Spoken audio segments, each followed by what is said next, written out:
धन्यवाद दादा. Chanakya मंडलमध्ये competitive talent search अशा नावाची गेली 12 वर्ष आपण एक शिष्यवृत्ती देतो.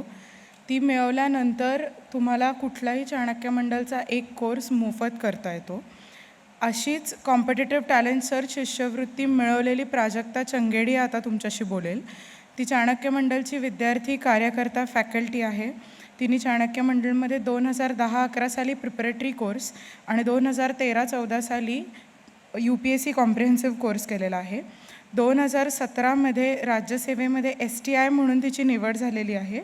BSc फिजिक्स असं तिचं शिक्षण आहे आणि आता ती आपल्याशी CSAT या विषयावर बोलेल.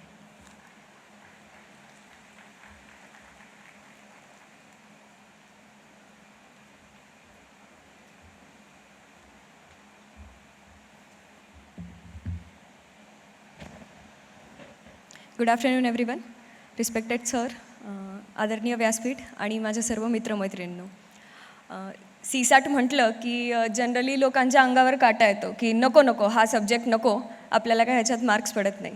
पण MPSCची प्रिलिम जर पास करायची आहे तर CSAT हा त्याचा सगळ्यात सोपा मार्ग आहे. म्हणजे माझं तर असं म्हणणं आहे की CSAT हा फुटलेला पेपर आहे. GSमध्ये तुम्हाला माहिती नसतं ना तुम्हाला काय येणार आहे. CSATमध्ये तुम्हाला 100% गॅरंटीनं माहिती आहे की पेपरमध्ये काय येणार आहे. फक्त काय पॅसेजमध्ये जे काही दिलेलं आहे ते चेंज होईल, गणितांमधले आकडे बदलतील आणि डिसिजन मेकिंगमधल्या तुम्हाला जे डिसिजन घ्यायचे आहेत ते फक्त थोडेफार चेंज होतील, पण तुम्हाला माहिती आहे. सो फुटलेल्या पेपरमध्ये तर आपल्याला पैकीच्या पैकी नाहीत पण 170-180 मार्क्स पडायला काही हरकत नसते. बरोबर की नाही? हो, आय थिंक बरोबर आहे आणि पडतायत. सो आणि तुम्हाला पण प्रत्येकाला ते पडू शकतात. कसे आपण बघूया. सो CSAT म्हणजे काय तर सिव्हिल सर्व्हिसेस ॲप्टिट्यूड टेस्ट असं ज्याचं नाव आहे. ॲप्टिट्यूड स्किल्स ज्याला म्हणता येईल. ॲप्टिट्यूड हा शब्द खूप महत्त्वाचा आहे. जेव्हा तुम्ही सिव्हिल सर्व्हिसेसमध्ये जाणार आहात, तुम्ही अधिकारी होणार आहात, तेव्हा अधिकारी बनण्यासाठी तुमच्याकडे जे स्किल्स असायला हवेत त्या स्किल्सची ही टेस्ट आहे.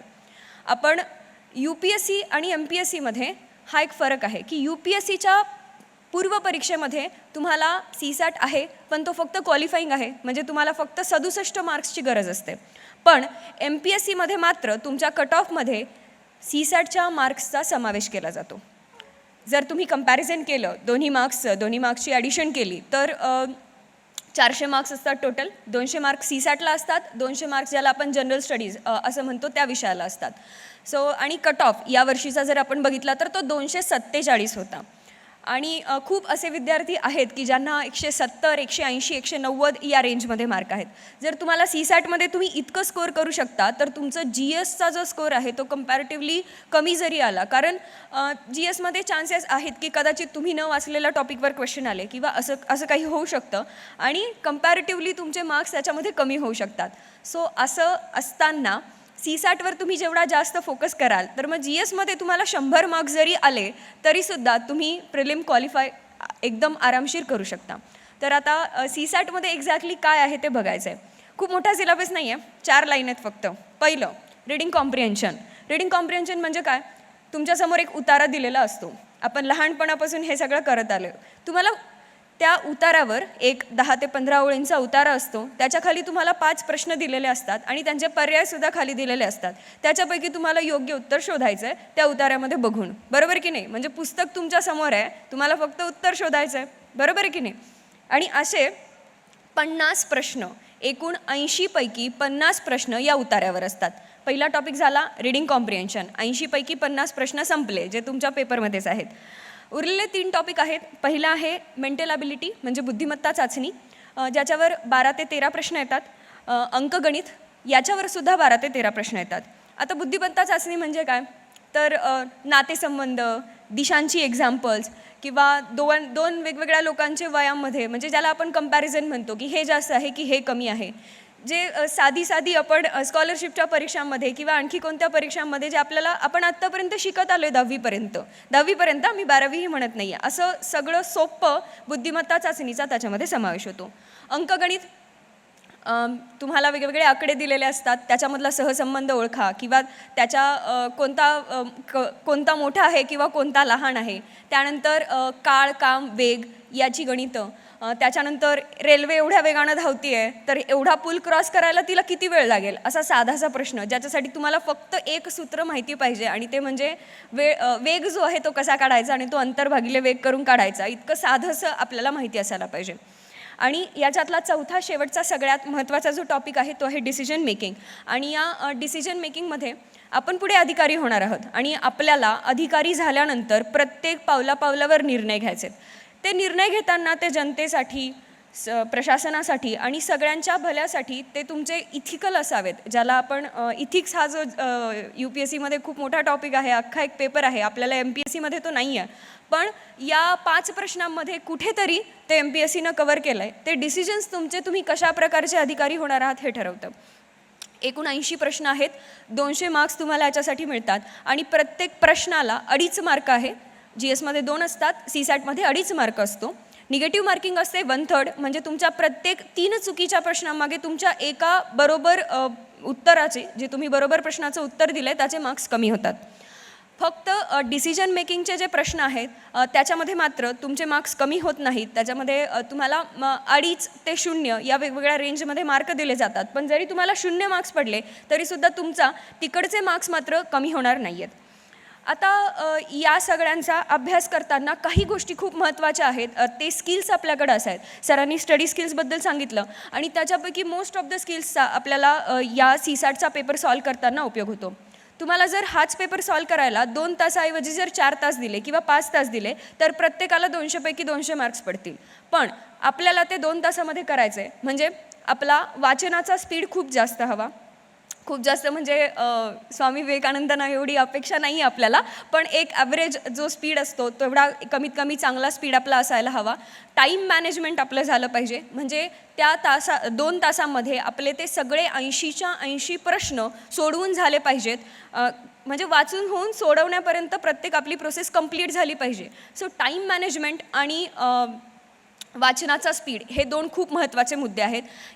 यांचा सराव केल्यानंतर आपोआपच ॲक्युरसीमध्ये वाढ होते. सुरुवातीला तुम्हाला वाटेल की वेगानं वाचल्यामुळे आमची ॲक्युरसी कमी होते, पण हे तिसरा जो महत्त्वाचा मुद्दा आहे सराव, या सरावानं CSATमध्ये ती गोष्ट तुम्ही कव्हर करू शकता, त्याचा काही प्रॉब्लेम होत नाही.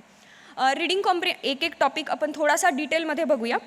रीडिंग कॉम्प्रिहेन्शन हा जो टॉपिक आहे याच्यामध्ये तुम्हाला फक्त सर्व जे उतारे आहेत ते मराठी आणि इंग्रजी या दोन्ही भाषांमध्ये दिलेले असतात.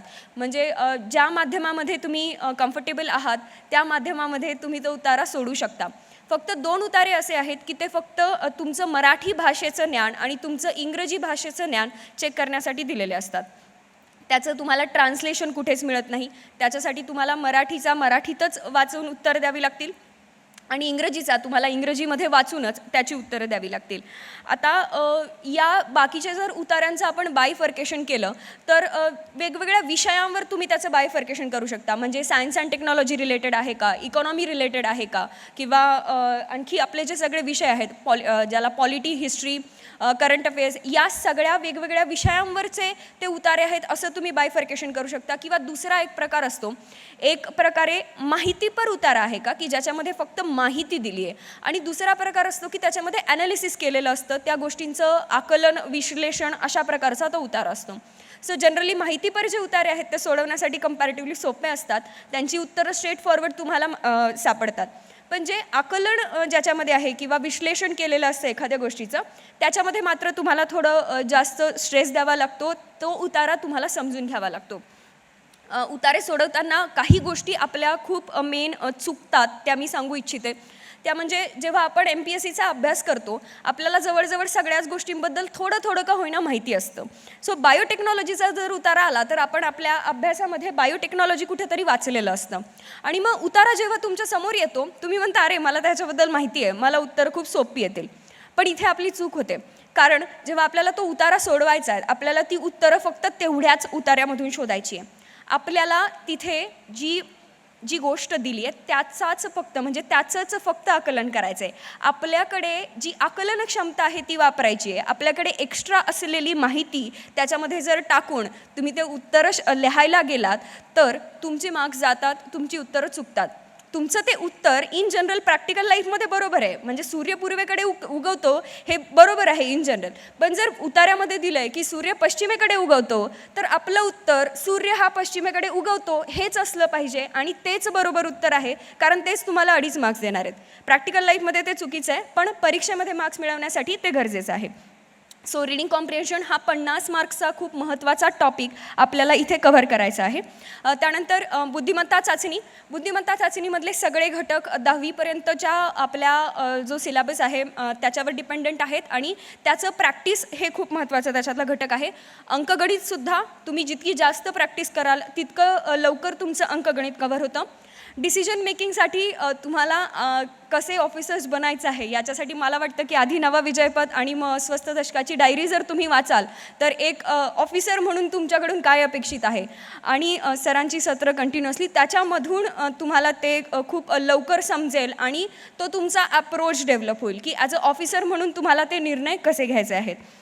आता हे सगळे घटक बघितल्यानंतर याचा अभ्यास कुठून करायचा, तर याचा जो अभ्यास आहे असा एका दिवसात होत नाही की असा प्रिलिमच्या आधी 10 दिवस तुम्ही स्टार्ट केला, अभ्यास केला, संपला असं होणार नाही आहे. तुम्हाला त्याच्यासाठी 1 वर्षभर कंटिन्युअसली त्याचा अभ्यास करायचा आहे. खूप करावा लागत नाही. आठवड्यातून 1 दिवस जर CSATला दिले तर तरीसुद्धा तुमचं पूर्ण ते 200 मार्कांचं आरामशीरपणे कव्हर होऊ शकतं. जितकी जास्त प्रॅक्टिस कराल तितकं चांगलं आहे. सर्वात पहिली गोष्ट म्हणजे MPSCचे जे जुने क्वेश्चन पेपर आहेत, मागच्या 6 ते 7 वर्षांपासून आपल्याकडे CSATचे क्वेश्चन पेपर MPSCचे अवेलेबल आहेत. आधी त्यांचं अनालिसिस करणं खूप गरजेचं आहे. तो आपला सगळ्यात महत्त्वाचा अभ्यासाचा सोर्स आहे. दुसरं आहे चाणक्य मंडल परिवारचं गाईड. कॉम्प्रिहेन्शन, बुद्धिमत्ता चाचणी, अंकगणित, डिसिजन मेकिंग अशा सगळ्याच गोष्टींना ते कव्हर करतं. त्याच्यासोबत टेस्ट फंडा नावाचे काही पुस्तकं आपल्याकडे उपलब्ध आहेत. ते मेंटल ॲबिलिटीसाठी आपल्याला खूप कामाला येतात. आणि RS अगरवाल यांचं जे पुस्तक आहे ते क्वांटिटेटिव्ह ॲप्टिट्यूड म्हणजे अंकगणित जे आहे त्याच्यासाठी तुम्हाला मेनली कामाला येईल. या सगळ्यांच्या याच्याबरोबरच जर तुमचा इमिजिएटली MPSCचा अटेम्प्ट नसेल तर चाणक्य मंडलचा जो फाउंडेशन कोर्स आहे या फाउंडेशन कोर्समध्ये आपण कम्प्लिटली CSAT या घटकाला फोकस करून त्याचा अभ्यास करून घेतो. तर तुम्ही फाउंडेशन कोर्सचा पण विचार CSATसाठी नक्कीच करू शकता. आणि CSAT फक्त आपल्याला MPSCसाठी लागणार नाही आहे, ते संपूर्ण आयुष्यात आणि एक चांगलं ऑफिसर बनण्यासाठी पण लागणार आहे. सो निगेटिव्हिटी काढून टाका CSATबद्दलची. CSAT तुम्हाला आरामशीर MPSCची प्रिलिम पास करू शकतं. हा माझा वैयक्तिक अनुभव आहे. आणि म्हणजे CSATवरच तुम्ही आरामशीर पास होऊ शकता. GS ऑफकोर्स करायचं आहे पण प्रिलिम निघेल. So thank you so much. धन्यवाद.